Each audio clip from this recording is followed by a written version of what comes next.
नमस्कार, माझे नाव राधाकृष्ण गरुडवस्ते। मी इयत्ता 6वीचा विद्यार्थी। माझ्या शाळेचे नाव जी. आदर्श शाळा मुंडेगाव। मी एक प्रयोग सादर केलेला आहे। प्रयोगाचे नाव आहे लवचिंबकावर चालणारी गाडी। ही गाडी तयार करताना मी चुंबक तत्वाचा वापर केलेला आहे। या गाडीसाठी वापरलेले साहित्य टाकापासून टिकाऊ स्वरूपाचे आहे। ही गाडी तयार करताना मी एक आयताकृती बॉक्स घेऊन त्याच्या खालच्या बाजूला 4 छिद्रे पाडली आणि 2 निरुपयोगी पेन त्यात अडकवले आणि खराब झालेल्या खेळण्यांची चाके त्यात लावली आणि मागच्या बाजूला एका पट्टीच्या सहाय्याने लवचिंबक बांधले आणि एक लोखंडी ठोकळा त्यावर ठेवला।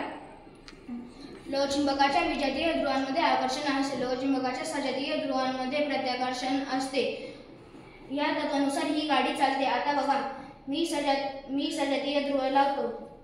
काय बरे, गाडी पुढे पळाली। आता मी विजातीय लावतो। गाडी मागे आली आणि लवचिंबक त्याला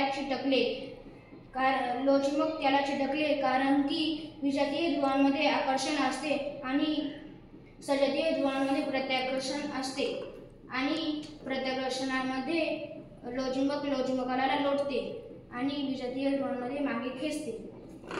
या तत्वानुसार मी एक लवचिंबकावर चालणारी गाडी बनवली। धन्यवाद।